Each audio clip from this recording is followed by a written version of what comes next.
My stepchild completely brushed me aside at her wedding and chose her biological dad instead, but when it came time to foot the bill, I was nowhere to be found. I've been married to Megan for over 2 decades now. Back when we first met, she was a single mom raising a lively 5-year-old girl named Olivia. Olivia was full of energy and wonder, the kind of kid whose laughter could light up even the dullest room. I'll never forget the first time I saw her. She was dashing after a paper airplane in the park, clutching Megan's hand as they walked toward me. In that moment, something just clicked. It felt like I was looking at my future. From early on, Megan didn't sugarcoat her story. She was upfront about Olivia's father, James, a man who'd drift in and out of their lives with empty promises and fleeting visits. He'd call every now and then, usually on birthdays, with cheap presents and big words, only to vanish again. Olivia still lit up every time he reappeared, though Megan always tried to cushion the fall when he inevitably let her down. As things got serious between Megan and me, she made one thing crystal clear: Olivia came first. I respected that. More than that, I embraced it. What I didn't expect was how much I would come to love that little girl. It didn't happen instantly, but over time, through every "I love you, Dad," and every crayon drawing with my name misspelled, I was hooked. I was the one running beside her when she finally conquered her bike after falling more times than I could count. I was there when she woke up burning with fever in the dead of night. Holding her close while Megan scrambled for the thermometer, I coached her through her first school recital, reciting the poem with her until she could perform it in her sleep. And when the curtain rose that night, she searched the crowd until her eyes found mine. Needing the reassurance that I was there, I always was. James, meanwhile, was like a ghost in the background, showing up with promises like, "Next summer, I'll take you to the beach," or "I'll get you that bike you want." Promises that were always forgotten. Olivia would cry when those promises crumbled, and I was the one who pieced her heart back together. I never tried to turn her against him. I didn't want to be the reason she stopped believing in her dad. As the years passed, our connection only deepened. I was the one attending her parent-teacher meetings, helping her find the perfect graduation dress, and cheering from the stands at every game. She called me Dad, and even though we didn't share the same blood, I knew she meant it, which is why what happened later crushed me. When Olivia got into college, I didn't hesitate. I stepped up to help in every way. I paid for the majority of her tuition, bought her books, and even covered the rent for her tiny apartment. It stretched us financially, sure, but I never second-guessed it. I just wanted to give her what I never had. James stayed true to his usual pattern. Sometimes he'd call and say, "Your dad's proud of you," but he never showed up, never pitched in, never stayed involved. When she graduated, she ran straight into my arms with tears in her eyes. "Thank you, Dad. I couldn't have done it without you." In that moment, every sacrifice, every sleepless night, every check I wrote, it all felt worth it. So when she announced her engagement to Ryan, I was genuinely thrilled. I imagined what it would be like to walk her down the aisle. To me, that moment was the culmination of everything we'd shared. I never said it aloud, but deep down, I believed that honor would go to me. After all, I'd been there every step of the way. The weeks leading up to the wedding were filled with excitement. Olivia gushed about her dress, the flowers, the music. I was right there with her, offering support, covering part of the reception, helping with the cost of her dress, and taking care of extra expenses. I didn't expect a medal, just to be acknowledged as someone who mattered. Then the wedding invitation showed up.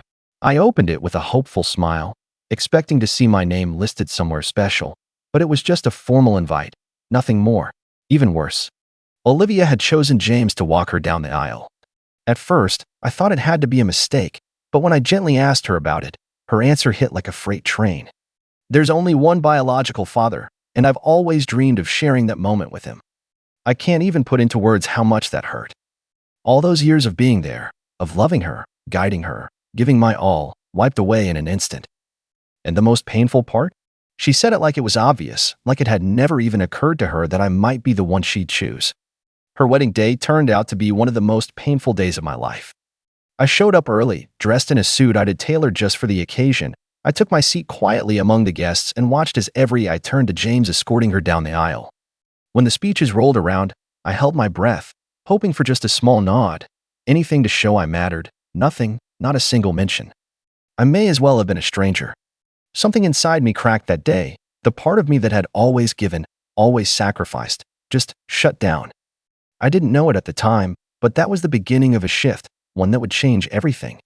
I can still see her, glowing in her dress, walking beside James. She looked beautiful, just like any bride should.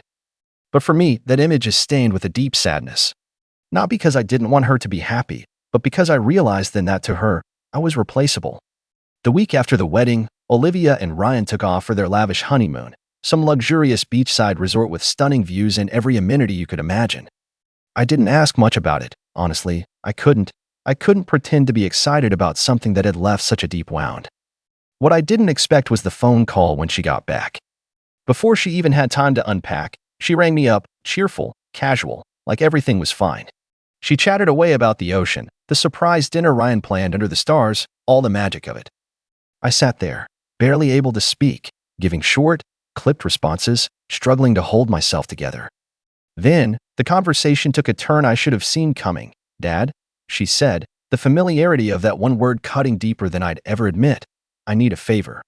Apparently, there had been some unexpected expenses on the honeymoon, and they were a little tight on cash. She asked if I could help cover the cost. For a moment, I was silent, the way she asked it, so casually, so confidently. Like she expected me to say yes without hesitation, just like I always had. I was the one who fixed things, who provided, who gave without a second thought. But this time, something inside me snapped. Maybe it was wounded pride, or maybe it was the sheer weight of all those years of being overlooked. But whatever it was, I knew I couldn't say yes this time. "I'm sorry, Olivia," I said, keeping my voice even, though my heart felt like it was pounding in my throat. "I can't help you this time." The silence that followed was thick, almost suffocating. I could practically see the confusion on her face. "But you've always helped before," she said, her voice full of disbelief. I took a long breath, trying to steady myself. "Maybe you should ask James," I said, my words coming out cold and measured. "He's your real father, isn't he? Maybe he can help." Another stretch of silence, this time deeper. Then, a soft, "I understand," followed by the quiet click of the phone disconnecting. There was no argument, no anger, just a sharp, sudden end to everything, leaving an empty hole where my heart had been. Later, Megan confronted me. She called me cruel, accused me of abandoning Olivia when she needed me the most. I told her it wasn't about the money, it was about respect. "I've been there for her for over 20 years, Megan," I said, my voice tight with emotion. And when she had the chance to acknowledge that she chose to act like it meant nothing, I can't keep being her backup plan when things go wrong for her. But Megan didn't get it. To her, blood was always what mattered most, even if that blood had only shown up to make promises and leave them unfulfilled. Our conversation ended in silence, but something between us shifted in that moment. An invisible wall, one that had never been there before, started to rise up between us. Since then, Olivia hasn't reached out. At first, that stung, but now, I feel relief. No more calls disguised as check-ins, with her asking for money wrapped up in sweet words. What did surprise me, though, was how quickly things started to unravel for her and Ryan. Megan, as always, stayed in constant contact with Olivia and brought it up one evening over dinner. "Olivia and Ryan are struggling," she sighed dramatically. "Ryan lost his job, and now they're having trouble paying rent." I kept eating, already knowing where this conversation was headed. Megan kept pushing, though. "Don't you think we should help them? She's our daughter, after all." I set my fork down slowly, letting out a long breath. "I'm not her father anymore, Megan," I said, looking at her calmly. "According to Olivia, that role belongs to James." Her eyes widened, and she looked at me like I had just committed some unforgivable sin. "How can you be so cold? She's always counted on you." I let out a bitter laugh, something ugly rising in my chest. Cold? Cold is what she did to me at her wedding. That was exactly how it felt. Cold, invisible, like I had spent 2 decades being there for her, only for it to mean nothing when it mattered most. If James is her father for the big moments, then he can be her father for the tough ones too, I said, my words final. That ended the conversation. Megan stormed off, grabbing her plate and taking it to the sink, the sound of the water running between us filling the room with distance. That night, we slept in separate silence, our backs turned to each other. It hurt to see our relationship strained over all of this, but I couldn't keep being the one who always gave and gave without getting anything in return. It didn't take long for Olivia to reach out, but this time, it wasn't her directly. A week later, I got a message from Ryan. It was short, but it carried a heavy weight of desperation. "Hey, it's Ryan, Olivia's husband. I need to talk to you about something important." Do you have time? I didn't respond right away. I let it sit there for a while, staring at the words on the screen, a reminder of how much had changed. I knew exactly what he wanted. Money. It was always money. After a long moment, I decided I might as well hear him out. I had nothing to lose at this point. We met at a local cafe. Ryan was already sitting there, fidgeting nervously with his coffee, the cup untouched. I took a seat without saying anything, waiting for him to speak first. "Thanks for meeting with me," he said finally, though his tone didn't sound like gratitude. It felt more like a reluctant obligation. "I know things have been tense between you and Olivia," he continued, shifting in his seat. "But we're going through a tough time, and I thought maybe you could help." There it was, the request. I kept my face neutral, even though I already knew what was coming. "What do you need?" I asked, though I could already guess. Ryan sighed deeply, staring into his coffee like it held the answers. "Olivia and I have been struggling financially since the honeymoon." Ryan finally got to the point. "I lost my job recently," he said, his voice heavy with the weight of it. "Now we're behind on rent. If we don't pay in 2 weeks, we're going to get evicted." I let his words settle in, taking a moment before I asked the one question he clearly didn't see coming. "Have you asked James?" I asked, my voice calm, but sharp. He looked up, clearly caught off guard. "James? No, we haven't talked to him," he said, confusion creeping into his voice. "Olivia thought, well, that you might help." I smiled, though it wasn't a smile that carried kindness. It was bitter, full of irony. "Exactly," I said, leaning forward slightly. "And yet, when it was her choice, she picked James." I paused, the weight of it all sinking in. "So no, Ryan, I won't be helping this time."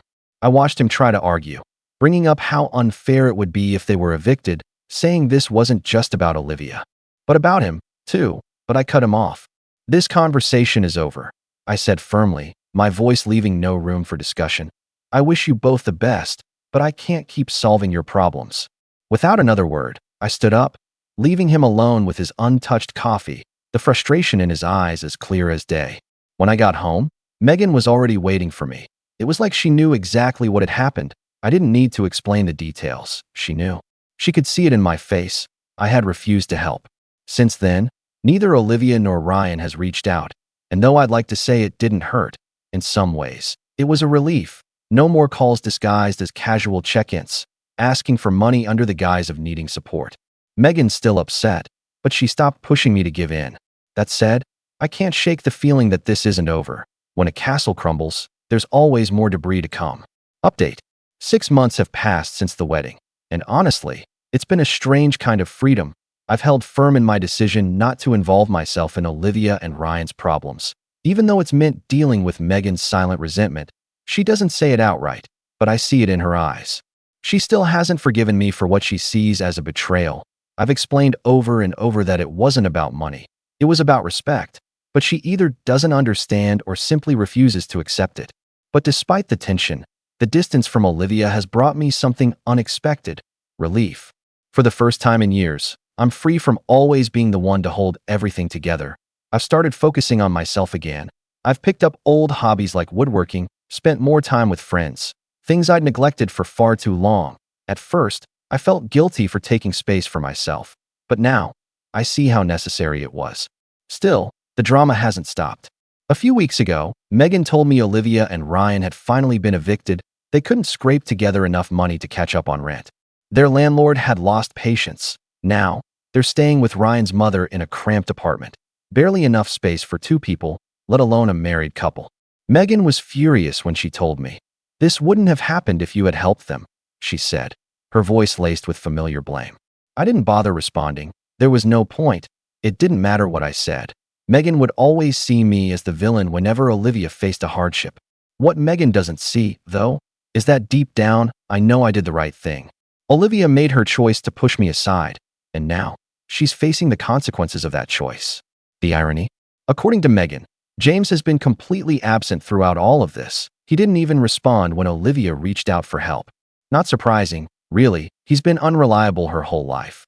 But what I find interesting is this. After all the effort Olivia put into putting him on a pedestal, where is he now, when she actually needs him? A few days ago, while Megan was cooking dinner, she told me something that almost made me laugh. "Olivia says James promised to help her find a new place to live," she said, shaking her head. "But he still hasn't followed through. He says he's waiting for his finances to stabilize, she added. I raised an eyebrow, glancing at her. And Olivia still believes him? I asked, not with anger, but genuine curiosity. After a lifetime of broken promises, she still believes him? Megan sighed, a sad, resigned look on her face. He's her father, she said simply, as if that explained everything. That conversation stuck with me. For years, I tried to fill the void that James left in Olivia's life, but now I wonder, was it all in vain? Was I always competing with his mere existence, not his actions? Maybe, to her, biology always mattered more than anything I did for her. A week ago, Olivia reached out to me. Surprisingly, it wasn't about money. She sent me a message asking if we could meet, saying she wanted to talk. I sat on it for a while, unsure how to respond, but in the end, curiosity won out. We met at the park we used to visit when she was little. She was already there, sitting on a bench, nervously fidgeting with her hands. When I approached, she stood up and gave me a hesitant hug. It wasn't a hug that felt genuine, but I accepted it out of politeness. We sat there for a few minutes, both of us unsure what to say. Finally, she started talking, but it wasn't about why she wanted to meet. Instead, she spoke about how hard it was living with Ryan's mother, how much tension there was in her marriage, and how much she missed having her own space. I listened without interrupting. She had a lot to unload, and I could tell this wasn't the first time she had bottled all of it up. Finally, Olivia got to the point. Dad, she said, the word used to mean so much to me, but now it felt hollow, as if it had lost its meaning somewhere along the way. I know I've disappointed you, she continued, her voice faltering. I know the wedding hurt you, and I don't think I realized how much until it was too late. I sat there, letting her words hang in the air, my emotions a turbulent mess of disbelief, sadness, and a simmering resentment. It took everything not to interrupt her, to let her finish. Olivia took a deep breath and added, I just want to say I'm sorry for how things turned out. I never meant to make you feel replaced. But you did, I wanted to say, but I kept it in, waiting for her to finish. I'm sorry for making you feel like you didn't matter to me, she said, her voice barely above a whisper now. I finally spoke, my voice calm but firm. You did make me feel replaced, Olivia, and not just at the wedding. She flinched at my words, but I couldn't stop. Every time you ignored what I did for you, every time you chose to see James as something he never was, you made me feel like I didn't count. You say you didn't want me to feel replaced, but honestly, I don't think I was ever in that place to begin with. Her face fell, and I saw the weight of my words hit her, visibly shaken by what I had said. Maybe she had expected me to simply accept her apology and return to the way things were. But it wasn't that simple, not anymore. Some things, once broken, can't be repaired. The conversation ended shortly after. As we parted ways, she told me she hoped we could rebuild our relationship over time. I didn't answer her, not because I didn't want to, because I wasn't sure it was even possible anymore. Olivia didn't just break my heart, she shattered something much deeper, my trust in her. Update. I did something neither Megan nor Olivia will ever forgive me for, and to be honest, I'm not sure I should even ask for forgiveness. The last year, since the wedding, has been a slow unraveling of everything I thought was solid. My relationship with Megan crumbled beyond what I ever imagined possible. What started as emotional distance has now become an unbridgeable chasm. The love, the bond, the respect we once shared, gone. We still share a house, but not a life. The intimacy we once had is nowhere to be found. At first, I thought it was just the stress, the fallout from the wedding, and all the tension. But as months passed, I realized it was deeper than that. Megan wasn't just upset with me, she was angry, resentful. She blamed me for Olivia's pain, for everything falling apart in Olivia's life, and that resentment seeped into every corner of our marriage. The nights we once spent talking, laughing, watching movies, those were gone. Now, silence fills the space. Every time I try to reach out, she pulls away. It's as though a wall has risen between us, and there's nothing I can do to tear it down. And in that silence, someone else started to fill the void. Ella, Megan's best friend, she had always been around, Olivia's fun aunt, bringing extravagant gifts, telling jokes and stories. But after the wedding, something shifted. She started calling more, checking in on me. At first, I thought she was just trying to help fix things between Megan and me, but over time, I realized it wasn't that simple. Ella wasn't just trying to play mediator. She was the only one who really listened to me. She heard my frustration, my pain. She was the one who said what no one else had the courage to say, that I was right, that my feelings were valid, that I hadn't deserved any of the treatment I'd gotten, that I'd been unfairly blamed for things out of my control. And for the first time in so long, someone was on my side. We started talking more, late-night conversations, long talks about everything. How I felt invisible in my own home, how Megan had become so cold, how my whole life felt like it was falling apart. Ella didn't see me as the villain. She didn't blame me for everything. She just listened.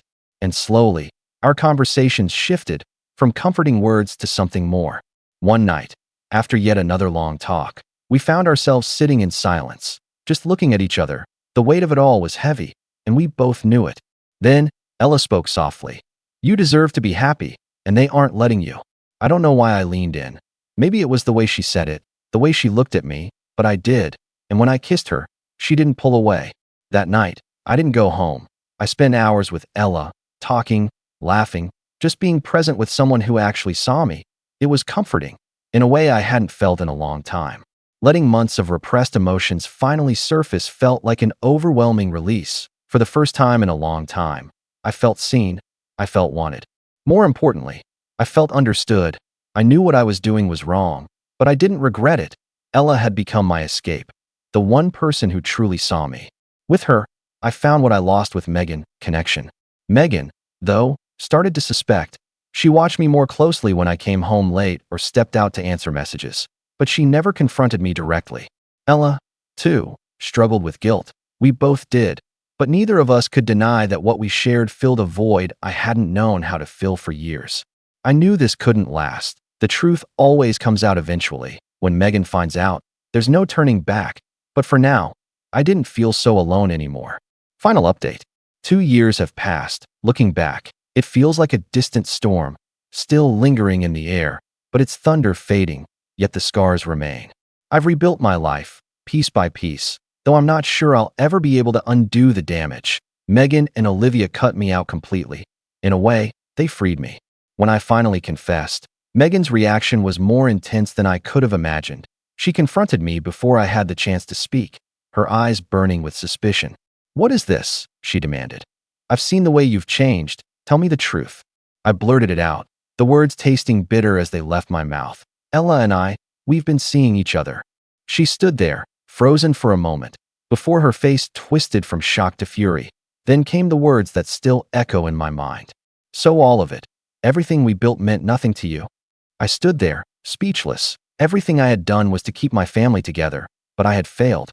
"Megan," I said, my voice shaking, "while you were trying to save Olivia, I lost myself, and you didn't even see it." She screamed so loudly it hurt, her voice raw with pain. "What you've done is unforgivable." I didn't have time to respond before Olivia walked in. She already knew. Her voice was ice. "I thought you were better than this," she said, her words sharp as daggers. "But you never cared, did you? You just wanted to be the hero, and look what you've done." "That's not true," I cried, trembling. "You pushed me away, you chose James, and when you needed something, I was just supposed to fix it, but when I gave you everything, it was never enough. Was it enough?"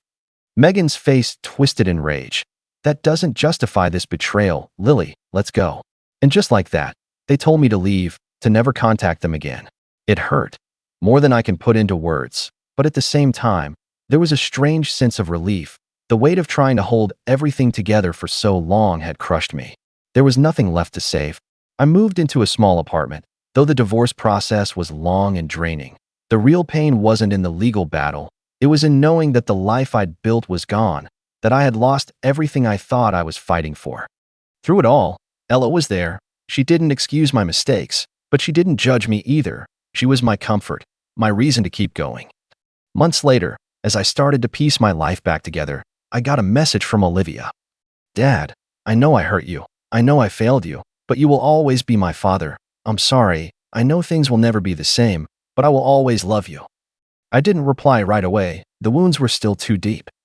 Maybe one day, I'll find peace with all of this. Maybe one day, things will heal. But for now, I'm moving forward, even if I don't know what that means for what I've left behind.